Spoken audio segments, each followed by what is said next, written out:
2:00 nga ng madaling araw nang pinuntahan ko si Renren at ito nga nangyari sa Toyota GLI niya. Park lang itong Toyota GLI at nabangga niya. Hinabol nga daw siya ng aso dito sa kapitbahay nila Renren. Sobrang hindi niya na nga daw alam ang gagawin niya kaya naibangga niya na lang dito sa Toyota GLI. 2:00 nga ng madaling araw at tinanong ko yung bata kung saan galing. Ang sabi niya nga sa akin ay naglaro lang daw sila ng tropa niya ng computer. Ito nga tumawag na ako ng pulis para maimbestigahan na kung ano nangyari dito. Tinanong ko nga siya kung nakainom siya. Ang sabi niya hindi, talagang normal lang naman makipag-usap pero napakabait din dahil kahit wala nakakita ay hindi niya tinakbuhan yung sasakyan na nabangga niya. 3 years old na nga rin yung bata pero ang sabi ko sa kanya dapat magpalisensya ka dahil pwede ka naman na magpalisensya. Napaka-importante ng lisensya lalo na't nagmamaneho ka sa malalayo at nag-highway ka na. Ito nga dumating na yung mga pulis dahil tumawag nga ako para mapag-ayos na sila at wala naman naging problema at talagang desidido naman silang bayaran. Grabe rin daw kasi yung aso na yon, talagang masungit at napakatapang pero dapat naman sana naman alam din ng may-ari na itali at isinop yung mga aso niya. Ano na lang kung may nangyari sa bata, kawawa naman. Buti nga yung sasakyan lang ang tinamaan at wala na nangyari sa kanya at wala siyang galos at gasgas o kahit ano. Alam mo na nga rin nila sa barangay yung aso na yon kaya okay na at inayos na rin. Ito nga ay pinakitaan na lang namin sila ng resibo at okay na at babayaran na lang daw nila kaya nambonohan na muna namin itong mga gamit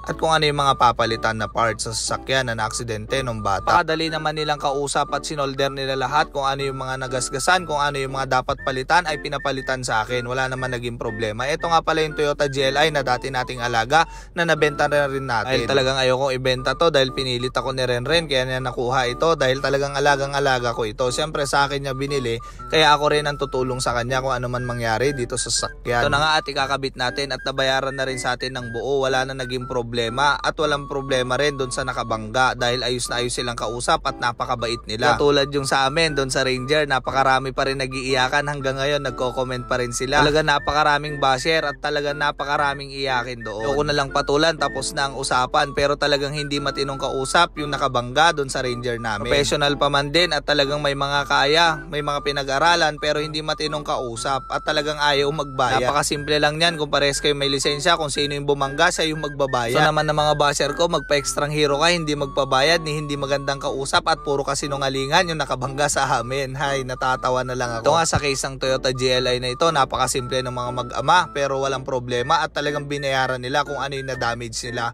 Wala naging problema dahil lahat ultimo piso binayaran nila. Sino pa yung hindi nakakaluwag-luwag sa buhay, siya pa yung marunong magbayad. Talang yung nakakaangat ay hindi naman marunong magbayad. So yun, hanggang dito na lang ating video. Maraming salamat sa lahat ng manonood. Pogi na ulit.